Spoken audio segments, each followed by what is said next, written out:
তবে কি বেজেই গেছে তৃতীয় বিশ্বযুদ্ধের দামামা? ইসরায়েলি হামলার ভয়ানক জবাব দিয়ে ইরান নিজেই দৃশ্যপটে হাজির। মধ্যপ্রাচ্যের ক্ষমতার দ্বন্দ্বে বৃহত্তর সংঘাতের আশঙ্কা। নেতানিয়াহুর দেশকে মানচিত্র থেকে মুছে দিতে এবার বদ্ধপরিকর মধ্যপ্রাচ্যের সুপার পাওয়ার ইরান। বিশ্বমোড়ল যুক্তরাষ্ট্র পরম মিত্র ইসরায়েলের ব্যাপারেও তাই রয়ে শয়ে কথা বলছে, কারণ প্রেসিডেন্ট বাইডেনও জানেন পান থেকে চুন খসলেই মহাবিপদ। ইরানি সেনা ও নৌবাহিনীর কমান্ডাররা নিশ্চিত করেছেন ইরান ইসরায়েলের যে কোনো শত্রুতার ধ্বংসাত্মক জবাব দিতে প্রস্তুত এবং সক্ষম। ইরানের সেনাবাহিনীর গ্রাউন্ড ফোর্সের commander brigadier general Kioumars Heydari বলেছেন, ইসরায়েলের যে কোনো হুমকির মাত্রা নির্বিশেষে ইরান যে কোনো সময় এবং যে কোনো দিন প্রতিক্রিয়া জানাতে সর্বদা প্রস্তুত।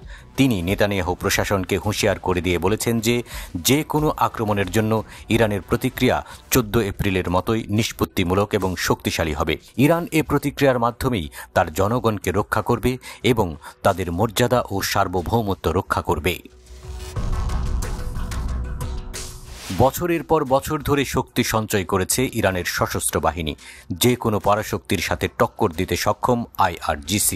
হায়দারি জানিয়েছেন, ইরানের সশস্ত্র বাহিনী তাদের জেনারেল কমান্ডারের অধীনে সুসংহতভাবে কাজ করছে। ইরানের নৌবাহিনী আরও এক ধাপ এগিয়ে ইসরায়েলকে শিক্ষা দিতে তারাও ওঁত পেতে রয়েছে। ইরানের নৌবাহিনীর deputy commander admiral Hamza Ali Kaviani বলেছেন, ইরানি সশস্ত্র বাহিনী সর্বোচ্চ যুদ্ধের প্রস্তুতিতে রয়েছে। তিনি পুনর্ব্যক্ত করেন, ইরান তার সার্বভৌমত্বের যে কোনো লঙ্ঘনকে ধ্বংসাত্মক প্রতিক্রিয়া দিয়ে মোকাবেলা করবে এবং দেশটির স্থল, নৌ এবং বিমান সক্ষমতা তাদের সর্বোচ্চ পর্যায়ে রয়েছে। কাওয়ানি দেশের স্বাধীনতা ও সার্বভৌমত্ব বজায় রাখার দায়িত্বের উপর জোর দিয়ে প্রকাশ করেছেন, ইরানের নৌবাহিনী তার স্বার্থ রক্ষার জন্য ইরানের মুক্ত জলসীমায় উপস্থিত রয়েছে। কাওয়ানি বলেছেন, ইরানের সক্ষমতা অত্যন্ত ধ্বংসাত্মক এবং যে কোনো শত্রু যে আমাদের আক্রমণ করার কথা চিন্তা করে তারা এর জন্য অনুতপ্ত হবে। এই কর্মকর্তাদের হুঙ্কার কি ফাঁকা বুলি আর কাগুজে বাঘ, নাকি আসলেই ইরানের সেনাবাহিনী বিশ্বের অন্যতম সেরা? সমরবিদেরাও বলছে, IRGCর সামরিক সক্ষমতা এতটাই বেড়েছে, ইসরায়েলকে কাঁপিয়ে দেওয়ার মতো সামর্থ্য তাদের রয়েছে, বলেছে তেহরান। ইরানের প্রেসিডেন্ট ইব্রাহিম রাইসি জানিয়েছেন, ইরান তার সম্পদ এবং স্বার্থের বিরুদ্ধে যে কোনো আকারের আগ্রাসনের কঠোর ও ব্যাপক জবাব দেওয়ার পরিকল্পনা করছে। কাতারের আমির তামিম বিন হামাদ আল থানির সাথে এক টেলিফোন আলাপে এই হুঁশিয়ারি উচ্চারণ করেন প্রেসিডেন্ট রাইসি। ইব্রাহিম রাইসি দাবি করেছেন, আগ্রাসীকে শাস্তি দেওয়ার লক্ষ্যে ইসরায়েলে চালানো অপারেশন ট্রু প্রমিস সফলভাবে পরিচালিত হয়েছে।